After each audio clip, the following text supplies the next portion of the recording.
For people who don't know, the Real Game Awards just concluded its first award show, and I think it went pretty well. It's brand new, down and dirty, so there's obviously room for improvement, but I like the direction that they're taking this. And for people who don't know, the whole point of this is basically all the awardees and awards are voted on by gamers who sign up to be sponsors for it. Basically, they nominate the games in the categories, they create the categories, and then they vote on the winner, and the one with the most votes in each category wins. I mean, pretty simple. That's the way it should be. It's a deviation from what we see with a lot of these major award shows where they're voted on not necessarily by gamers themselves, but game journalists, people who don't necessarily actually like games, but they just report on them because that's what their editors tell them to report on.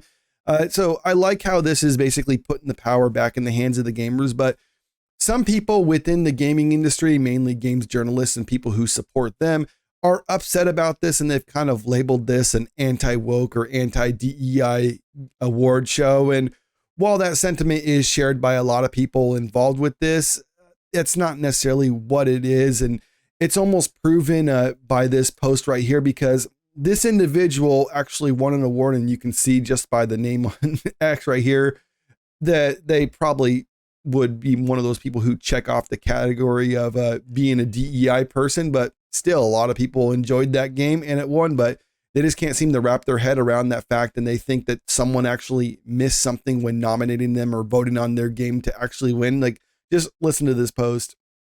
So honored to have won the coveted Anti-Woke Game Awards Best Racing Game category.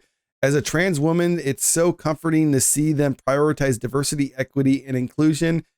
To celebrate, I'm going to have gay sex with my, well, I guess I can't say that F slur, the gamer's word, transgender dog girl. So obviously a mentally well-adjusted person right here, clearly trying to make a joke and jest, but at the same time, there's still a lot of truth to what they're saying right here, in that they think, oh, well, I won this award, but it was an anti-woke award. That means they must have just missed it, and they're so stupid for having missed it. Or maybe it's just the fact that people didn't care about who you are as a person. They just liked your game. And I've said that in the past when it comes to certain games with people involved with them, that it might throw up a red flag. Like if I just saw this person right here and I knew they're making a game, I'd be like, okay, well, I'm probably just going to assume that they're going to inject their politics into the game. But if it's not there, then I can still enjoy it. I don't necessarily care who's involved with it or who's making it, so long as that kind of stays in the background and that's not actually a part of the game itself, then I'm fine with that. And a lot of other real gamers probably agree with me on that sentiment. And that's why they voted for this game to actually win despite that. But they made this post on here, and you can see that they locked the comments because a lot of the people were pointing out this isn't supposed to be an anti-woke award show. It's not supposed to be an anti-DEI show. It's just supposed to be one about voting on games that people liked, and yours happened to win. Well, that just goes to show that people aren't just discriminating against you because of whatever you choose to identify as. One thing though, they have the hidden replies right here, because a lot of people don't know that that's basically just consolidating some of the best responses to it. So you can see some of the stuff that they didn't like people commenting on with their original post. Winning an anti-woke award seems kind of contradictory to being comforted by their prioritization of diversity and inclusion, doesn't it? Agreed. It's almost like it doesn't matter what you are and people just like the game. Y'all are so close to understanding.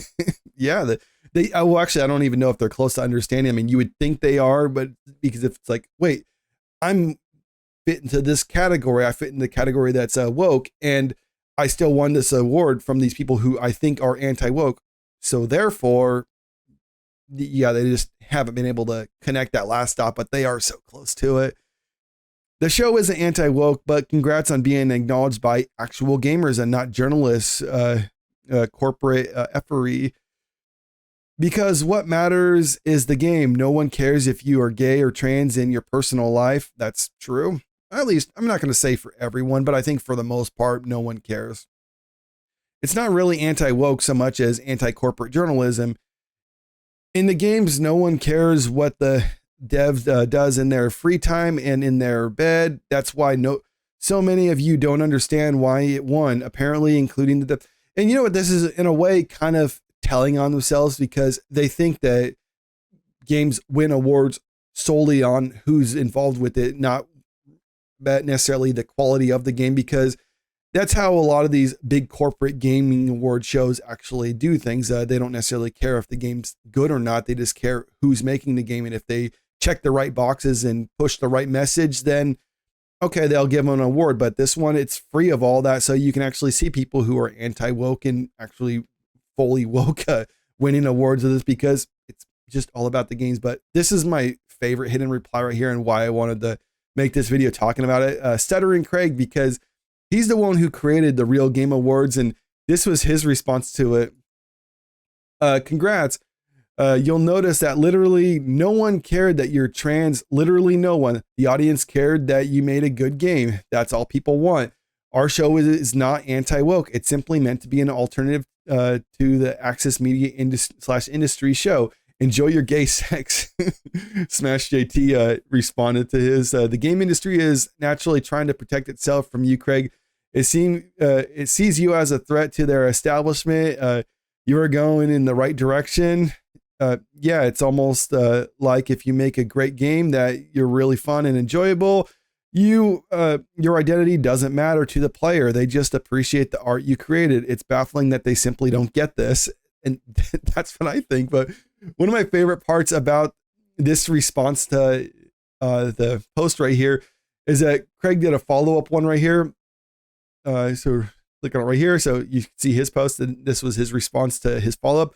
The post below was both a QT and a response to the trans developer who was trying to be snarky about winning an award at Real Game Awards.